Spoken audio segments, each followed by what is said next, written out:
Matthew 24 verse 14. Iyo kego tebanga naende amangana aya amaya ayoboruoti narandiwe ase ense yonsi koba kirori ase ebisaku byonsi erio omoerio ochiche amarika binagaliwe kera chinsa chiomokwani chiraike yatosabe tata omuya omwancho omunyamabera mange litanga ntwachira solo buna toreiga tabwati kende tutagwana tikende asobosyo bwao tata twasabire otokonye na otwabire byetu byabo bisine bya maiso marore tugwenera asobosyo bwao ase chinsechi ekero tochikonyora omugati okorugoro otokonye kobwamoro Nyasaye tokorore chingaki chionsi okoboiwo ogosemeria ase amagima ito kero tupasta ochigocha ase eng'encho okoruring'aneri ogwancha kwao okoreke twasabire na kwegena ase etera Yesu Kristo ero omobori ito.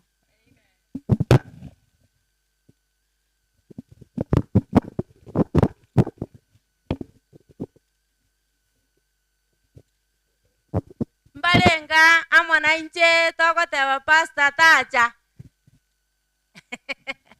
mbalenga amwana inche tokwaligania omokwani werituko. Karibu pasta.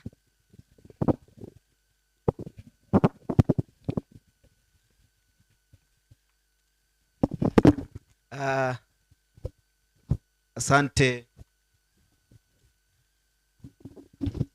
mtumishi wa Mungu,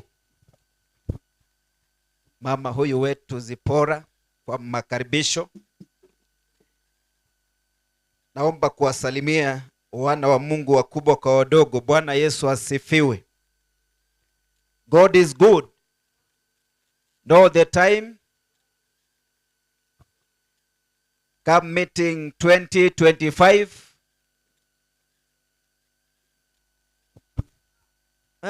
The good news about the great controversy. Come meeting 2025. Musianze kuchoka mapema. Bado makambi hayajaisha.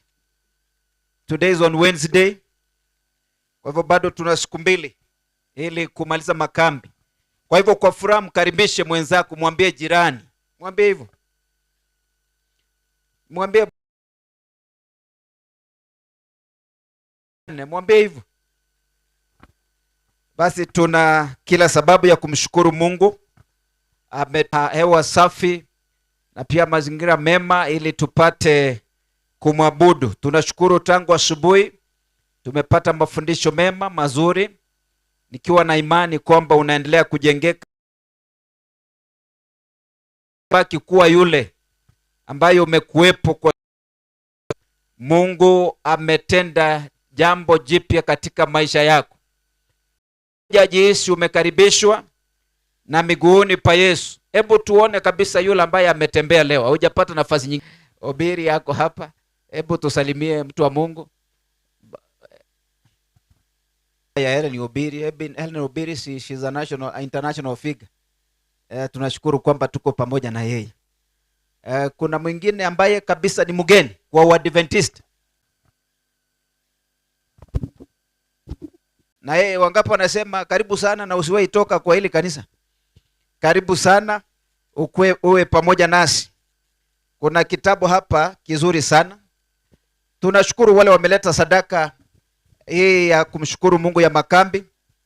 Ono chingo keje na umoji rusiane bintu binde biruwalende. Ili tupate neno. Chairman wa makambi, hakikisha hii mizigo imetolewa hapa. Kuna mambo mawili muhimu lakini magumu kwa wengi. La kwanza ni la kusema thank you. La pili ambalo ni muhimu lakini pia gumu ni kusema I am sorry. Kusema asante na kusema samahani ama kuomba udhuru. Kusema nisamehe. Kuna kitabu kazuri hapa kameandikwa na mtu anaitwa Njoroge Mburu ambaye ni mhubiri wa Injili na anahudumu as the Associate Publishing Director of the East Kenya Union Conference of the Seventh-day Adventist Church. Kanasema the power of gratitude. Uwezo ama nguvu iliyo katika kusema asante ama kumshukuru Mungu. kitabu kazuri. Ukisoma page number 29 inasema gratitude makes people happier and satisfied.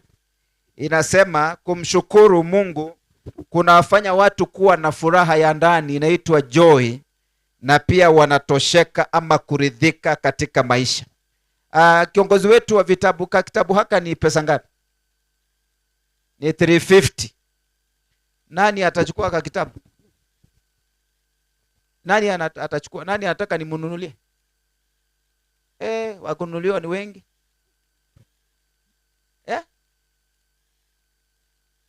Huyo mzee mgeni sasa, kama ungejua unasomanga English,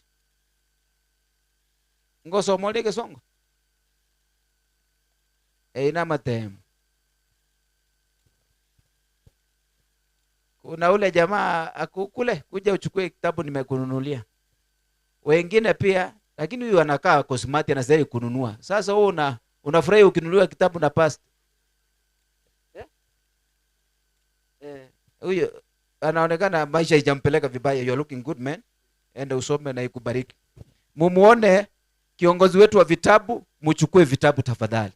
Kama mmenunua za kutosha, nunulia mgeni ili aweze kuwa nacho na itakuwa salama. Tunaendelea kwa muda ule tulio nayo kuzungumza kuhusu habari njema, kuhusu pambano kubwa, the good news about the great controversy. Na siku ya jana, majaliwa ya Mwenyezi Mungu, tuliangalia kuhusu the war behind all other wars, kwamba kuna vita nyuma ya vita zingine zote ambazo tunakumbana na kukabiliana nazo katika maisha haya. Na neno la Mungu linatukumbusha kwamba vita hivi ambavyo vi nyuma ya vita vingine vyote vilianza mbinguni, na vilikuwa kati ya Mikaeli na malaika ambao walikuwa upande wake, wakapigana na yule joka. Yule joka ni adui ambaye ndiye anaitwa Shetani, lakini wakashindwa, na waliposhindwa wakatupwa hapa nje, hapa duniani. Na kwa hivyo vita vyote tunavyopitia vimeanza kule mbinguni, lakini Mungu katika Kristo ametushindania. Kwa hivyo hata na wewe na mimi kuwa ndani ya Kristo kunatupa ushindi. Na ndio maana habari njema hii tunakumbushana ni kuhusu maisha ya Yesu. Huyu Yesu ndiye amefanyika njia, ndiye kweli na ndiye uzima. Ukimpata umepata vyote, na ukimpata utapata maisha mapya, utapata maisha tele, utapata uzima wa milele. Kwa hivyo ni vizuri kumpata Yesu katika maisha yako, na maana ukimpata unakuwa na tumaini la ufufuo na maisha ambayo hayana mwisho. Leo kwa wakati huu nataka nisungumze kuhusu ujumbe unaosema the two sides of the great controversy, pande ama upande mbili za mzozo mkuu ama pambano kuu ama vita kuu, na nitazingatia before and after sin, kabla na baada ya dhambi. Ujumbe wetu ni kabla na baada ya dhambi, na mwisho ni nini imefanyika kwa ajili yetu. Basi hebu tunyenyekee tuombe. Mfalme wetu Mungu unayetupenda upeo, ni wakati mandalia Bwana ili tuketi ya kulipokea neno hili ambalo linasema kuhusu kabla na baada ya dhambi. Baba, ninaomba ukatuzungumzie kwa Roho wako Mtakatifu, neno hili lipate nafasi katika mioyo na roho zetu. Asante kwa habari njema kwamba katika Kristo tumesamehewa dhambi na makosa yote, na Bwana umetupa kibali na nafasi ya kuitwa wana warithi wa ufalme wa milele. Kwa hivyo asante kwa ajili ya neno lako ambalo ukiliachilia aliweze kukurudia kukatishwa tamaa. Tunaomba Bwana ukawaokoe, ukawazungumzie na ukawavute karibu nawe, wakujue na wakukubali kama Bwana na Mwokozi wa maisha yao. Pia neno hili Bwana tunapolitamuka likalete uisho, likalete uponyaji, likatie watu nguvu na matumaini, mwanzo mwema mwisho mwema. Ukitubariki pamoja katika jina la Yesu tumeomba na kuamini, amen. Kwa hivyo wapendwa, nataka niseme katika mwanzo kabisa kwamba the great controversy, pambano hii kubwa ama vita hivi vikubwa, inatufundisha kama wanadamu kwamba tunakabiliwa na jambo kuu la uamuzi kuhusu ni nani tutakayekubali aongoze maisha yetu. Kwa hivyo nasema hivi, the great controversy teaches that humanity is faced with a fundamental choice to align with God's side or Satan's side. Yani kuna uamuzi umewekwa mbele zako na ni wewe uamue utakuwa upande gani. Utakuwa upande wa Mungu muumbaji ambaye anakupenda, aliyo na makusudi na mawazo mema, ama utakuwa upande wa adui ambaye ni shetani. And there is no neutral ground. Hakuna hati kusema utakuwa tu katika, hakuna lazima utakuwa upande mmoja. Ndio maana kuna wimbo unasema una njia mbili wa mwenyewe, ya kwanza njia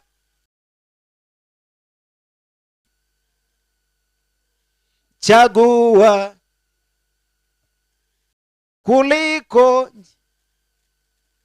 Sasa kuna uchaguzi ambao ni wako na ni wangu, na imani baadhi yetu tumechagua kuwa upande wa Mungu. Na tukiwa upande wa Mungu, tuko katika upande wa uzima, tuko katika upande wa nuru, tuko katika upande wa mema ambayo Mungu ametuandalia katika maisha. And therefore the concept of sin is a transformative event in human life. Ni kitu ambacho inatupeleka katika kuleta mabadiliko katika maisha. And its impacts are both felt by individuals and their relationship with God. Ndio maana sasa hii mambo ya uamuzi katika maisha na katika mtizamo wa dhambi, wakati ambapo umechagua mema ama uchague vingine, inaingilia katika mahusiano yako na pia katika hali zako za kuingiana na wengine katika maisha. Hebu tusome kidogo katika kitabu cha Romans, the book of Romans. Usikie vile Biblia inasema katika sura ya 5 mstari wa 12, inasema wherefore as by one man sin entered into the world, and death by sin, and so death passed upon all men, for that all have sinned. Inasema kwa hiyo kama kwa mtu mmoja, huyo mtu ni Adamu, dhambi iliingia ulimwenguni. Ninajua kama ujui, leo ni kukumbushe, wewe si mwenye dhambi kwa sababu ya kufanya ama kutofanya. Kabla uwe mwenye dhambi, katika kufanya ama kutofanya, kuna asili ya dhambi ambao tumerithi ndani yetu, na imetokana na mmoja ambaye anaitwa Adam. Adam ndio mzazi wetu wa kwanza. Kwa hivyo sisi kuwa wenye dhambi si kwa kuchagua, lakini ni kwa kurithi. Ni kama uchukue Biblia hii useme ndio Adam, alafu uchukue tuseme hii kalamu ndio wanadamu wote, wawe watu wa rangi nyeusi kama sisi, wawe watu weupe, wawe Wahindi, wawe wa rangi tofauti.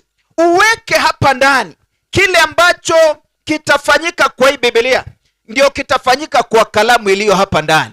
Kwa hivyo wanadamu wote tuliumbwa katika Adam, na Adam alipoingia katika dhambi, sisi tukawa wenye dhambi. Na kwa hivyo hata watoto tunaowaleta hapa duniani ni wenye dhambi. Hata watoto wale ambao tunawazaa, watakaopata watoto, factory ya kuwatengeneza, ni wenye dhambi. You are a sinner by nature and by extension by performance. Wewe ni mwenye dhambi. Na ndio maana Biblia imesema yule ambaye amefanya tuwe wenye dhambi anaitwa Adam. Ndiye aliingisha dhambi ulimwenguni, na hiyo dhambi ikazaa mauti. Ndio maana watu wote ufa, iwe ni Wakristo.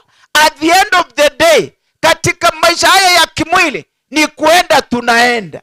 Ndio maana mapua yameangalia chini, unusange kifo, na ukilala usiku unafanyanga mazoezi ya kukufa.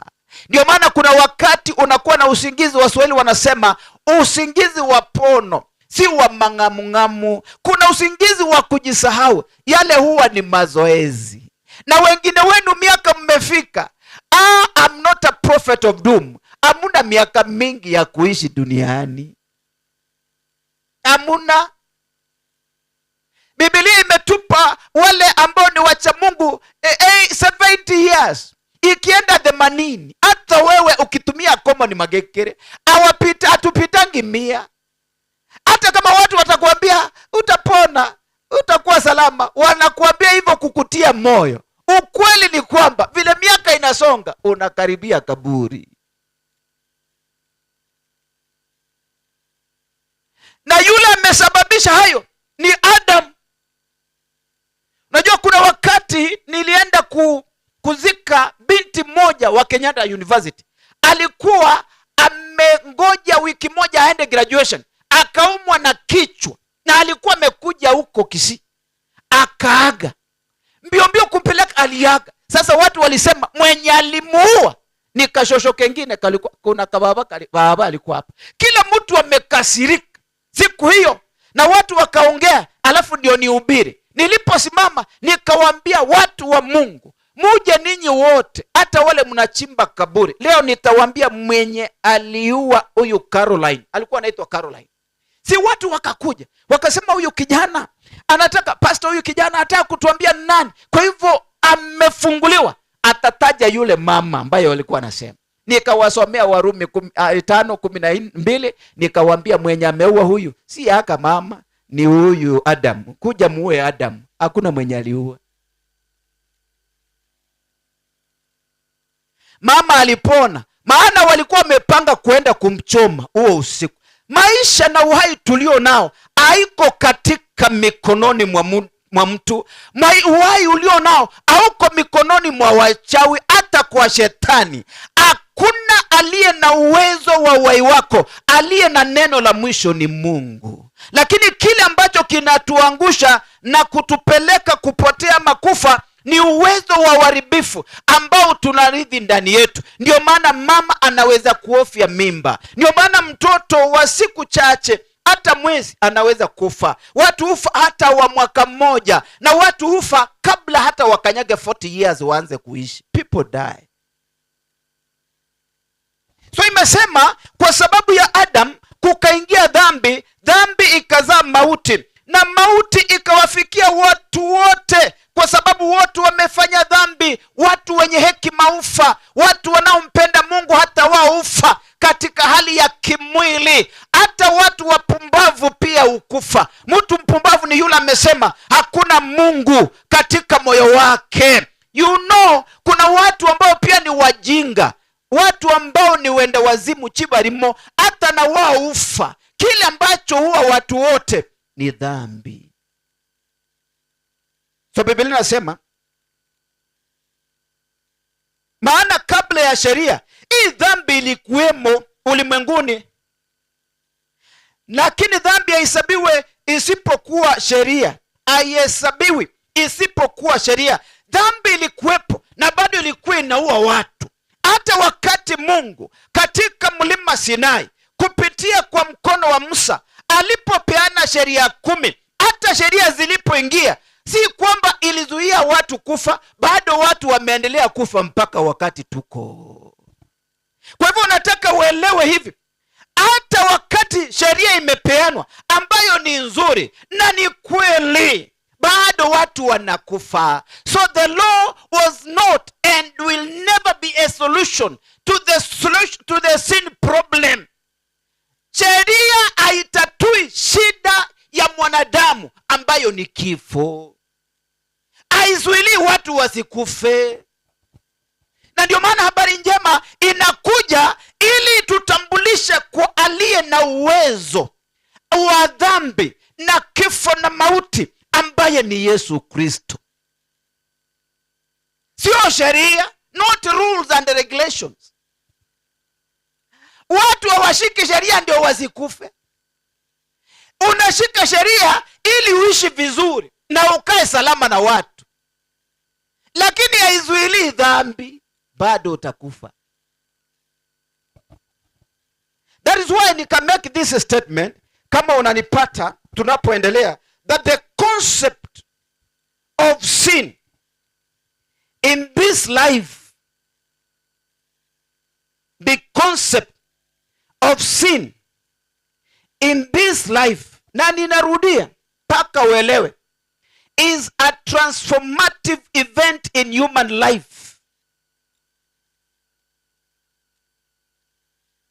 Yani inatupa hali kwamba inamshika kila mtu, lakini vile nimetaja awali, kuna maisha ambayo ni tofauti na hayo ya kiroho. Sikia vile Biblia inasema ambayo yanapatikana kwa Yesu. Hebu tusome tena, maana nafundisha neno ndio uelewe kile napozungumza. Katika Wakorintho wa kwanza inasema hivi, sura ni ya 15 mstari wa 19, inasema hivi: in this life only, in this physical life, we have hope in Christ. We are of all men most miserable.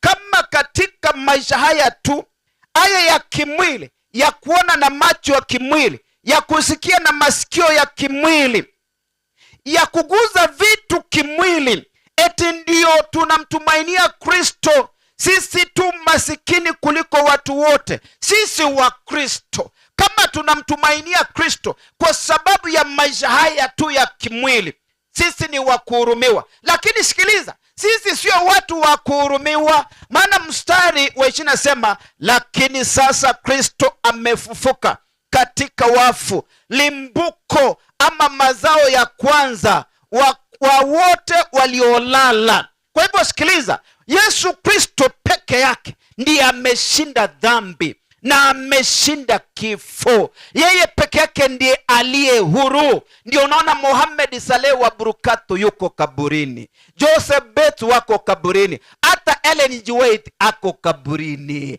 waanzilishi wote mapapa wako kaburini. Yeye peke yake aliye hai ni Yesu Kristo, mwana wa Mungu aliye hai.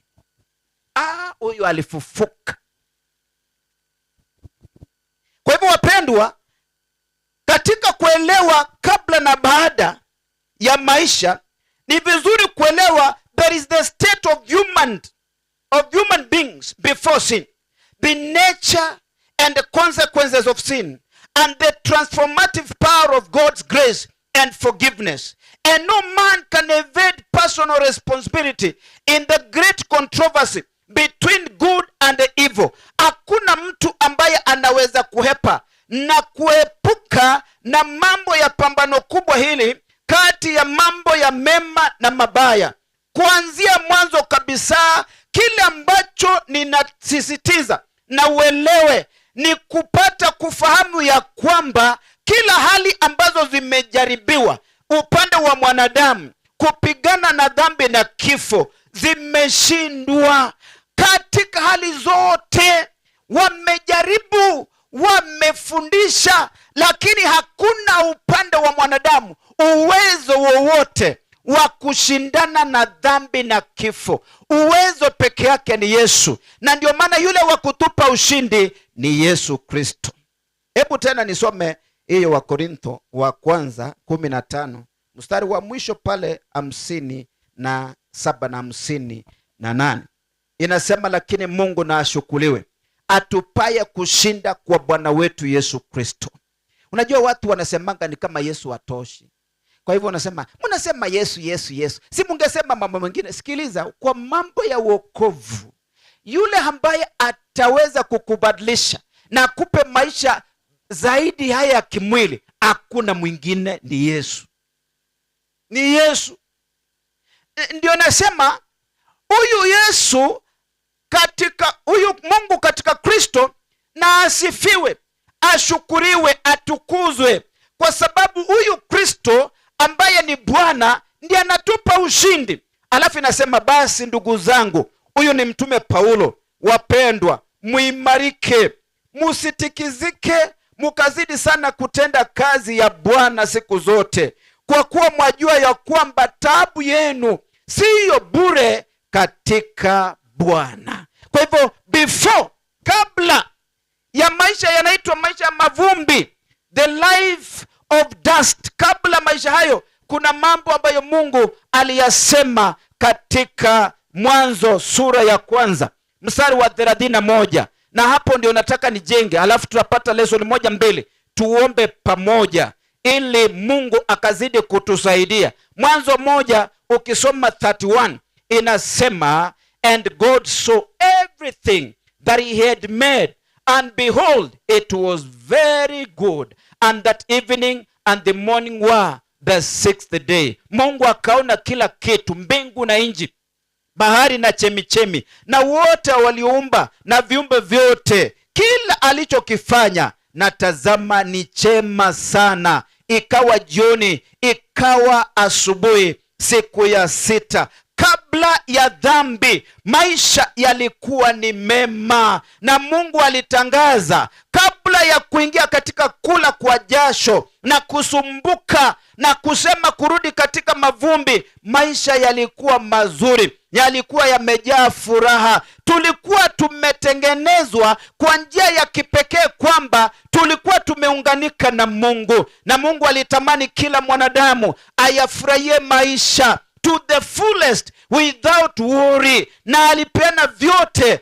ambavyo tunahitaji. So before sin, before the life of dust, kabla ya vumbi, life was full of innocence and it was full of harmony. Maisha yalikuwa hayana hatia, kulikuwa na maelewano with God, and there was a lack of awareness of sin. Hakuna kufikiria kuhusu mambo ya dhambi. Kulikuwa na lot of protection and opportunity. Kulikuwa na ulinzi wa ajabu wa Mungu, na kulikuwa na fursa ya kuishi katika kumtii Mungu na kuweza kuwa na ujuzi wa baraka zake. Kabla maisha ya mavumbi, maisha yalikuwa mazuri kabisa.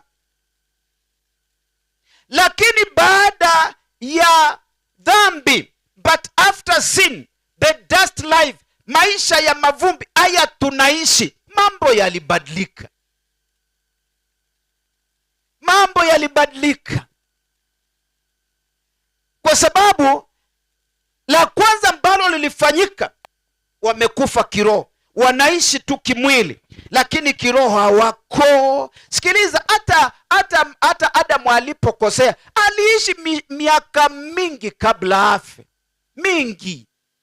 Kwa hivyo mtu anaweza ishi kimwili lakini awe mufu katika hali ya kiroho. There was consequences and bondage, matokeo na utumwa. Ndio unaona watu wengi wanaishi katika mashtaka ya mawazo. They are living in guilt, they are living in shame, they are living in bondage to sin's power. Wameishi katika hali ambayo ni ya utumwa wa dhambi, kwa sababu wa maisha dhambi ilipoingia, mbali na kutengwa na Mungu, watu wanajaa, hawana uhakika kwamba wamekubalika na Mungu. Ndio maana hata kanisani watu wako, lakini hata kuomba kwao, hata kuishi kwao ni kama bado they don't have a belonging. They don't. They are not sure. Ufanye makosa, uulize watu, ni wangapi Yesu aje leo tarehe ngapi on Wednesday wataenda mbinguni? Ile mikono utaona mbinguni mijuu ni michache, kwa sababu people are not sure. Uulize nani ajue ataenda, hawajui. Nani haelewi, hawajui. Ni kwa sababu ya dhambi. Mkristo lakini baada nang'ang'ana apendwe, anang'ang'ana akubaliki. Hayo ni matukio ya dhambi. Sio vibaya kuomba msamaha, at forgive us our sin of omission and sin of commission. Sijui yale tumefanya, yale hatujafanya, kwa sababu they are not sure kwamba Mungu katika Kristo ameleta mabadiliko. There was also, and there is, kwa sababu ya this separation, kuna corruption and brokenness, ufisadi na uvujaji, leading to broken relationship, suffering and the tendency towards evil. Kumeleta mambo ya ufisadi. Can you imagine watu wa Mungu, ni kwa sababu ya dhambi hii Kenya, wacha tuseme tu watu wa Adventista peke yake, watu wanaojiita wa Kristo ni 80+%. Kwa hivyo ukiongeza na Waislamu na watu wa dini na wengine, yani Wakristo na watu ambao wanamtaja Mungu, ni asilimia kubwa sana. Kwa hivyo makafiri ni 5%. Yani mtu ambaye hamjui Mungu kabisa. Lakini ndio corruption imejaa. Mambo ya shortcuts imejaa katika maisha. Haya yote ni mambo ambayo yanaletwa na dhambi. And therefore there is need for transformation by God's grace to live above the dust. Kuishi maisha juu ya vumbi kunahitaji mabadiliko, na mabadiliko hayo ndio nataka nizungumzie, kwamba number 1, yanatupa maisha mapya katika Kristo. Neno la Mungu linasema katika Wakorintho wa pili sura ya 5 mstari wa 17, imekuwa mtu akiwa ndani ya Kristo amekuwa kiumbe kipya, tazama ya kale yamepita, yamekuwa mapya. Transformation ni kwamba sasa unapokea maisha mapya, unapokea Mungu na Mungu anakaa ndani yetu. Huyu Mungu ana uwezo wa kutubadilisha na kutupa msimamo tofauti na ule tuliokuwa tukiwa nje. Number 2. Now, this transformation, whenever it takes place, there is justification and sanctification. Being declared righteous, unahesabiwa haki kana kwamba hujawahi kufanya dhambi, and being made a part of God's purposes, na unafanywa mmoja katika makusudi ya Mungu. Kwa hivyo transformation ikiwepo katika maisha, tunahesabiwa haki. Kuna mstari wa Biblia hata mwalimu nafikiri aliusoma mzuri sana, wa Rumi 3 ambao ni very common verse, Romans chapter number 3. Hebu tuende pale verse 23, but I want also to add verse 24.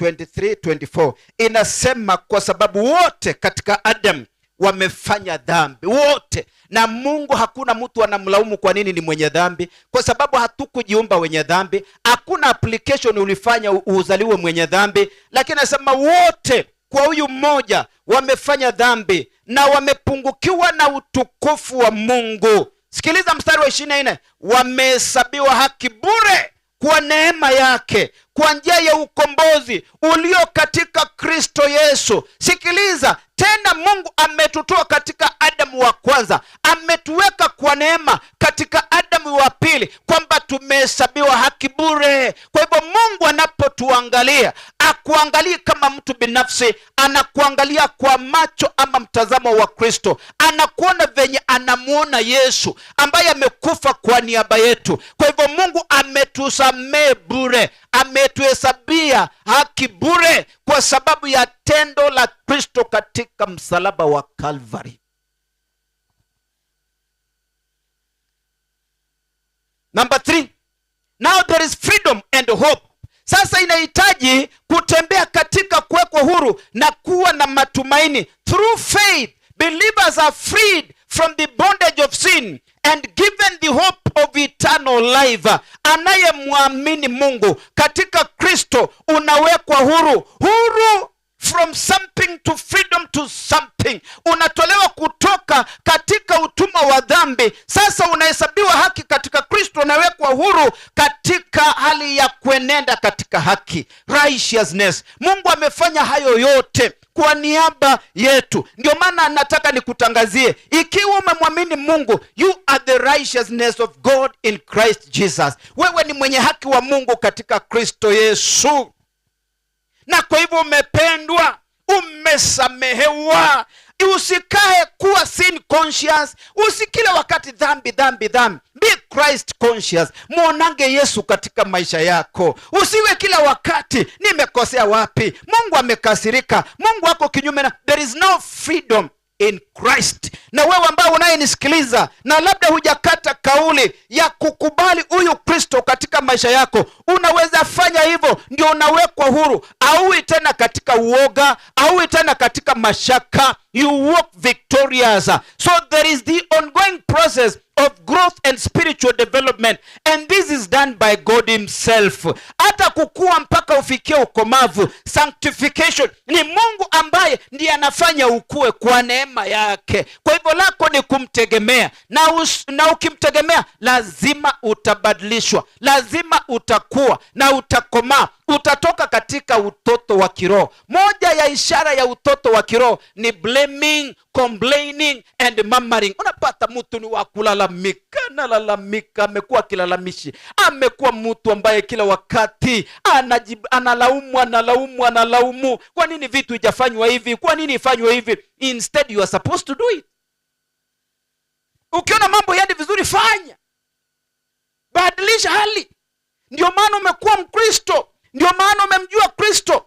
So wapendwa, kuna hali ya kuendelea kukua. So kabla ya dhambi maisha yalikuwa mazuri, baada ya dhambi maisha yamekuwa mabaya, lakini kuna maisha ambayo yako juu ya vumbi, nayo ni kuwa katika Kristo Yesu. Kwa hivyo kile ambacho Mungu anahitaji ili tuombe pamoja nawe ni mahusiano na ushirika. God is in need of a relationship and a fellowship with you. Anahitaji uhusiano. Uhusiano is by birth, ni kwa kuzaliwa. You are your father's son or father's daughter, kwa sababu yeye ndiye amekuzaa, yeye ndiye alikuleta hapa duniani kupitia kwa mama yako. Kwa hivyo wewe ni wa mama kwa sababu ndiye alikuzaa. Na unajua nini? Mtoto hata afanye nini ni wako, hata awe kiwete ni damu yako, na mtu atupangi mtoto wake. Sasa hiyo ni katika hali ya kimwili tumezaliwa. Sasa katika hali ya kiroho pia tunazaliwa, tunakuwa na uhusiano na Mungu. You must be born again. Ndio maana Yesu alikuja kwa walio wake wakamkataa Wayahudi, lakini waliomkubali aliwapa uwezo wa kufanyika wana wa Mungu, kwa sababu walizaliwa si kwa damu na nyama, si kwa mwili, lakini walizaliwa na Mungu katika hali ya kiroho. Kwa hivyo hata katika ufalme unaweza kuzaliwa mara ya pili katika hali ya kiroho, ndio upatane na Mungu, uwe mwana wa Mungu katika mahusiano. Na kile ambacho kitasaidia uhusiano wako uwe mzuri na Mungu ni ushirika. Wapendwa, nataka nimalize na kisa kimoja ambacho mnajua. Huyo kijana mdogo alikuwa wa baba yake, alikuwa mtoto wa baba yake, na baba alimpenda sana, lakini akaanza kudai na kusema, nipe sehemu ya mali inayoniangukia. Baba akamwambia, hata ndugu yako huyu mkubwa bado sijampatia urithi kulingana na desturi na tamaduni ya Wayahudi. Kwa hivyo mbona insist anataka? Baba kwa sababu ya upendo akampatia mali yake. Akarudi akakusanya mali hayo, na alienda mbali kimawazo kwanza kabla aende kimwili. Mwisho alichukua mali yote na akatoka nyumbani, akaenda nchi za mbali, akatapanya kule kwa ulevi, kwa madawa, kwa vitu vya kuharibu. Akaingia mpaka kwa maisha ya uasherati, akashikamana na kina mama wa upande ule mikora, wakakula mali zake zote, akabaki na matambara.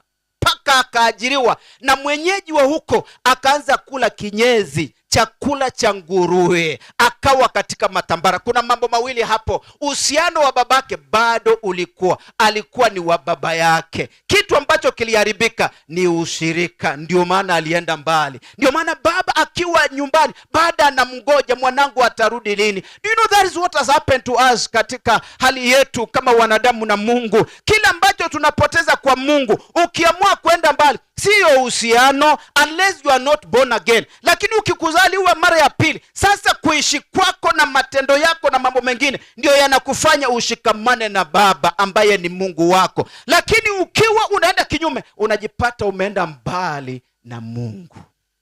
Lakini alipojirudia akasema, nitarudi nyumbani. Haya si maisha yangu ya kuishi. Unajua kuna watu naangalia hata mtaa wanakaa kama mazombi. Watu wamekula vitu, watu wamejichanganya, watu wameingia kwa mizimu, wameingia kwa maroho, wamejichanganya. Na Mungu akiwaangalia anawahurumia, lakini anangoja urudi nyumbani. Kwa hivyo wapendwa, nataka niseme hivi. Huyu Mungu, mtoto aliporudi nyumbani, baba yake alimpokea kwa furaha, mpaka akasema sasa kuwe na sherehe hapa nyumbani. Akavikwa mavazi mazuri, akatolewa yale matambara, kukachinjwa kule. Watu walifurahia kitowea, chakula kizuri, sio sukuma wiki na ugali, ilikuwa chakula kizuri, walifurahia my friend, wakakula mpaka uchuri kwa sababu ilikuwa ni raha. Ndipo hata baba akaamua avikwe pete, akavalishwa pete ya kuonyesha kwamba upendo wake na baba usiwahi kuisha. Alirudi na alipokelewa, kulikuwa na furaha. Hata yule mkubwa alikuwa amepotea nyumbani. Kuna watu wako kanisani lakini amepotea, backslidden believers. Ako kanisani lakini alirudi nyuma kitambo, anaimba kwa kwaya lakini alirudi kitambo, anasabu kama dikon lakini alirudi kitambo. Maisha ambayo hanaishi, amejichanganya na vitu. Tunaweza kurudi nyumbani na Bwana atatupokea. Kwa hivyo kuna hizo sehemu mbili, lakini Bwana anakuhitaji na atatupokea. Kama ungependa kurudi nyumbani, na kama uko nyumbani lakini unaona kwamba umepotea, unasema nataka nirudi upya kwa Bwana, naomba usimame kwa miguu yako.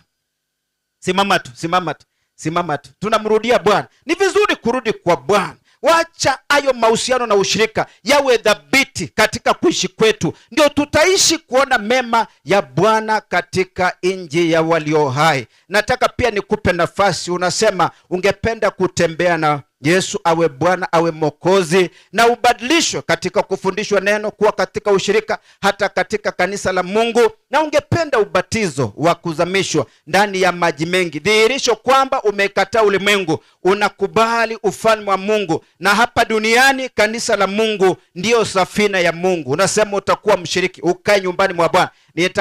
Nitaomba utembee hapa, tukupokee, tuombe pamoja nawe, na imani unanipata. Ungependa kubatizwa, ungependa kujiunga na kanisa la Bwana, ama unasema siku moja, inaweza kuwa si wakati huu, lakini hata mimi nataka niombewe. Chukua hatua ya imani, njoo hapa tukupokee, na Bwana atakupokea ili kwamba uweze kuishi maisha ya ushindi katika maisha yako. Inaweza kuwa ulibatizwa ukarudi nyuma, ungependa kufanya upya mahusiano na ushirika wako kwa kuzamishwa tena ndani ya maji mengi. Usione aibu, wewe njoo kwa Yesu na itakuwa salama. Nataka nikupe dakika chache tu, kama upo uje hapa, alafu tutakuombea. Uje hapa tu mahali pastor hapo, nafikiri amefika, ako salama. Na kwa sababu tuko kwenye makambi na tuna mengi ya kumshukuru Mungu, lakini hata hivyo kuna jambo unasema mimi nataka Mungu aingilie kati. Uje upande huu, uko na hitaji, uko na labda ni ugonjwa, unataka tukuombe, njoo hapa. Kuna milango unataka ifunguliwe, njoo hapa. Kuna mambo ambayo unataka Mungu akufanyie, wewe njoo hapa. Anasema tumpeleke fadhaa zetu zote na mizigo, naye atatusaidia. Kuna mtu kama huyo, if you need if you have a prayer request, kuna mambo yanakusumbua, wewe njoo hapa. Inaweza kuwa tu hata ni ya kiroho, inaweza kuwa hata ni ndoto mbaya, inaweza kuwa kuna mambo unasema Mungu, makambi haya yawe breakthrough yangu, ni madeni, nataka Mungu mimi hata mimi nishike pesa ni faulu. Kuna mahali ambapo kuna vitisho, wewe njoo. If you have a special request, unataka ufaulu hata kwenye masomo, hata mkifungua shule Mungu afungue njia, hata wewe upate karo ya shule, uende ukasome kama watu wengine, wewe pia njoo tu hapa, usiogope. Kuna addiction, kuna kitu inakusumbua, you want to break through. Unajua unajiombea ndio, lakini kuna wakati pia unaombewa na utumishi wa Mungu. Just take a step of faith, njoo hapa. Wale ambao unakuja kwa Bwana, inakuja hapa. Tunapoimba, wapi ule chorus ama amejitolea? Tunataka kuimba number 118 stanza moja ya pili, alafu tutaomba kwa ajili ya makundi haya. Nilipotoka kabisa, sasa narudi. Ule chorista hata kama ni wakikisi, unaweza tuimbia wimbo hiyo mzuri. Uko wapi? Nilipotoka kabisa, sasa narudi. Tuimbishe wimbo kwaya.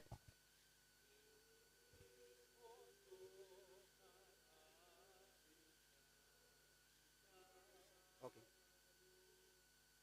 Tumekuwa na kwaya mbili. Mshikamane basi, kama niweke kusiama Kiswahili. Tuanze kwa pamoja, tuanze kwa pamoja. Na tayairekegema koiranande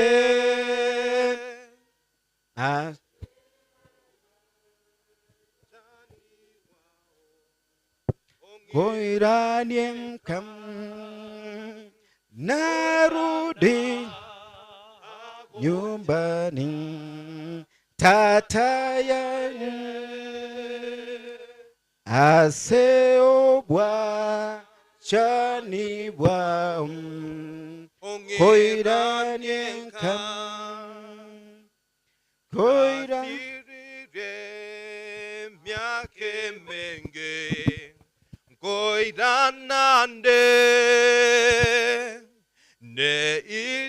ire na marega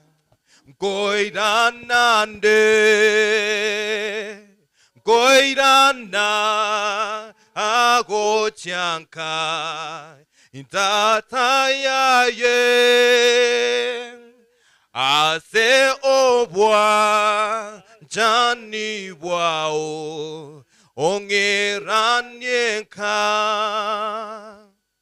Asante, nataka tuombe. Kwa hivyo ikiwa ninyi wote mmebatizwa, ni furaha na ni raha mbele za Mungu. Lakini kama bado huko hapo, lakini hujapeana maisha yako kwa Bwana na hujapata ubatizo wa maji mengi, ni vizuri kujitoa kwa Bwana. Sisi tunafanya sehemu yetu, tutakuita. Kwa hivyo nitamuomba pastor, ataomba kwa yeyote ambayo hako katika bonde la kukata kauli, aone maana ya kubatizwa, tauombea. Na kama kuna yeyote amejitolea, hata yeye Mungu amsaidie katika uamuzi huo wa kipekee ambao ameufanya. Alafu nitaomba kwa wale ambao umejitolea kwa sababu ya kumshukuru Mungu. Ninajua kuna mambo mengi ametutendea na tuna kila sababu ya kusema ni asante. Lakini hata hivyo, kwa sababu tunaishi katika ulimwengu wa dhambi, ulimwengu huu ambao uko katika maangamizi, tunapitia mambo mengi mazito. Inaweza kuwa ni ugonjwa, inaweza kuwa ni shida ya kifamilia, inaweza kuwa ni mahusiano, inaweza kuwa ni masomo. Tunataka tuombe ili kwamba Mungu akutendee. Ukweli wa mambo ni kwamba ni vizuri kujiombea, lakini kuna wakati mwingine pia unabebwa katika maombi. Maana neno linasema muombeane kwa kusameheana na Mungu wa mbinguni atasikia. Kwa hivyo hata wewe tutakuombea, and I know Mungu yule ambaye is not a magic work, ambaye ni miracle work, hata wewe atakuguza na atakutendea jambo jipya ambalo litakupa ushuhuda kwa matendo yake. So pastor, omba alafu niombe tumalize. Asante mchungaji. Hebu nione wale wamebatizwa, mikono juu. Kwenye mkutano, kama umebatizwa, uinue mkono juu. Kama mkono wako uko chini, naomba usonge mbele. Nyakoboko kwa imoki nakoboko igoro. Ubiri etabu nsugumera abantu gocha tubasabere. Asiye ikeire. Ndetera abantu ga tubasabere. Anyakoboko kwa uko rense tirimbuka iga. Kama mkono wako uko chini, walk here. We want to pray. Kama kuna mtu wako hapa na mkono wake uko chini, before we pray, it is good we know ngeombe kitobwata. Moro sai nukumukyo kaboko igoro. Abamubatisire. Ndetera umuntu gana boyo mubabere oyokoboko korense akuje hapa tuombe. Pastor ametupatia ujumbe mzuri. Ninaotwale goteba ngo mwana nya kumutume kabuya. Asengencho aletire lingana ligia. Biyamono, may God bless you brother. Kanisa mogo teba mina gaki. Daisi gomukagete gocha pastor Salime uyo kijana ngoli na inde togosabera. Tinda rama okoboli ngamo imugete. Omatonyo kubegete iga no mokora. Okoboko iga straight go chigoro. Iga go chigoro iga. Onyo muntu narabo okoboko korense atirimboka. Anya abatari gocha bandetera iga tubasabere. We want to pray for them. Kuja tu. God bless you sister. Kama mkono wako uko chini, naomba uteremke tu tuombe. Pastor Buga unanisaidia pale kuleta watu. Na kuna watu wako hapo na waangalia. Unajua nitawakujia. I'll come for you. The last step I'll make ni kukukujia. Imagine hii ni mambo ya wokovu tunakutafuta hivi. Nione mikono ikiwa juu for the last time.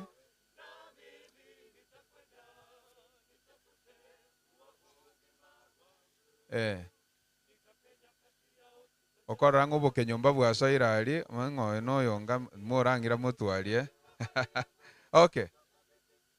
As the choir is tuning the song, tunataka tuombe. Gentongelie kiyabuna ko nyore batise kambie. Abantu mbalenga baga nitigoche kambie yega.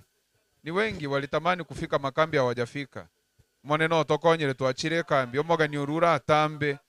You can't afford to togote nenali na ndonye tobatisiri. Just come. We want to pray for you. Okay. Biyamone choir. Let's pray together. Omochenu na indumia tata Nyasaye. Biyamone kiagera tuarorire ogotore koko nene watwaire obogima n'oboronge nande gwatokorire twabeire oboronge ekero twarenge tosirete ime y'ebibe ime ya Kristo twanyoreirwe ogotoleka obosibore n'obogima bwa kare na kare.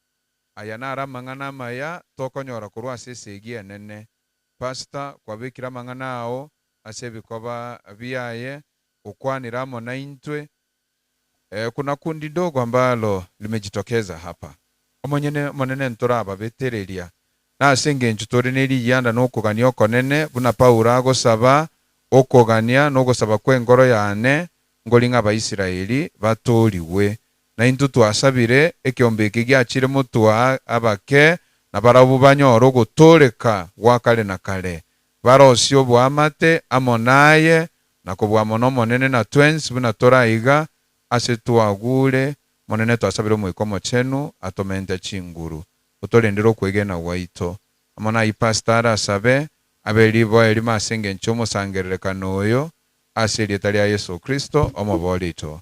Amen. Pamoja na hayo, mtakatifu Mungu na Baba utupendaye, tunakushukuru na tunakuabudu kwa sababu ya neno lako, kwamba Bwana kuna wakati ambapo maisha yalikuwa mema, wakati ambapo hakukuwa na dhambi, lakini dhambi ilipoingia Bwana tukaingia katika maisha ya mavumbi, lakini tunashukuru kwamba umefanya mlango wa kutokea, kwamba Bwana tunaweza kuinuliwa juu ya mavumbi katika Kristo ambaye umefanyika vyote katika yote, ili kwamba Bwana tunapokupokea maisha yetu yanakuwa na mwelekeo, tunaona mafanikio, kuinuliwa na kutendwa mema. Asante kwa watu wako ambao wamesikia ujumbe huu, wamechukua hatua ya kuja mbele kwa sababu ya kukushukuru, kwa sababu ya mambo mengi ambayo Bwana umewafanyia. Tunaomba ukawapokee kila mmoja mmoja, nguvu zako na uwepo kadhiriki katika kuendelea kuwainua katika viwango vingine vya maisha, ili Bwana wakaone mema yako katika nchi ya walio hai, wakakutukuze na hata kukuinua milele. Lakini kuna wengi wamesimama hapa mbele kwa sababu wana mahitaji mbalimbali katika mioyo na roho zao. Ninaomba Bwana kutangaza kwa waliofungwa katika maisha yao, Bwana wakafunguliwe katika jina la Yesu. Mbingu ishuke juu ya maisha yao. Walio na shida na changamoto ya kiafya katika mili yao, tunawatangazia kwa kupiwa kwako Kristo, wapokee uzima, wapokee afya kutoka kwa vichwa mpaka miguu.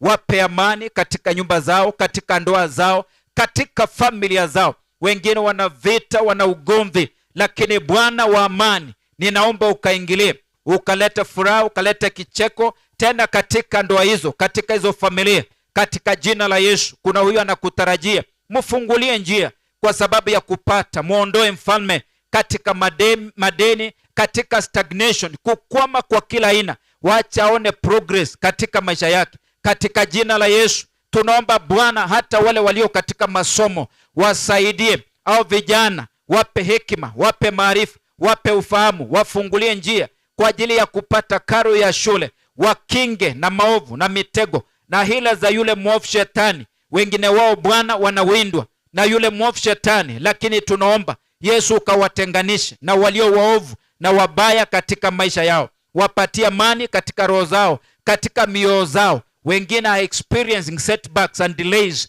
even in their prayer, in their dream life, but we want to pray for deliverance, supernatural healing upon their soul, upon their spirit. Wape ndoto, wape maono ya mbinguni, kurudishwa nyuma na kufungwa tumekataana katika jina la Yesu. Nguvu zako na uwepo kadhirike katika kuwaweka huru, wakaone mafanikio kama watu wako ya kiroho, ya kiafya, ya kimapato, ili wakutukuze milele. Kila mmoja mtimizie hitaji la moyo wake. Zaidi ya yote wadumishe katika wokovu, wasaidie mfalme kukuabudu katika roho na katika kweli. Walinde, watunze, waonekanie, kwa sababu ni Mungu mwaminifu. Ni katika jina la Yesu Kristo tumuomba na kuamini.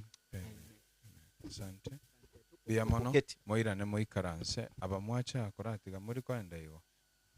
Amwendi hivyo vile mmekuja. Pastor Paul ako wapi? Pastor anataka kuombea hapa. Mnaingia hapa na pastor na waombea. Alafu mnaandikwa majina. Na wale waliweka mikono chini nitawapata leo, lakini tusitoroke. I know how we'll catch up with you. Abantu bali onsase na sunshine abakwaniri biyamurase rieta lya Yesu. Ndangondore sama boko iga abantu bali basese nigu na marandi ya yomo morandio ito biamono asenge nche iyo. I know this is lunch time. Kabla chair wa makambi aja tupe mwelekeo, igorona lenge kambi yeligena bagante bingo ikamba kwani ngoli okogenda ngurwa maiga yeligena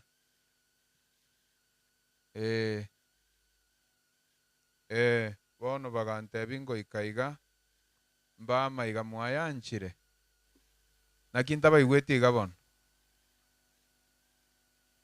moita baboli.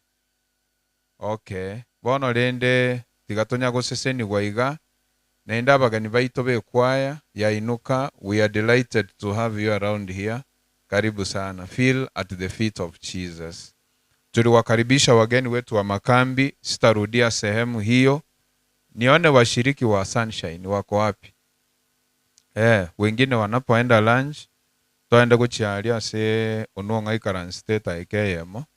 Nimbwate lirube lya ina iganta iko soma seli kondo. Igo Sunshine, naomba tuende pale mwisho wakati mwenyekiti anapeana direction. Igo lende na otora aba mubaso mo ranch nero, I'm told tukae hapa egere tonyore amasiseni kwa kurwa sabagani baito.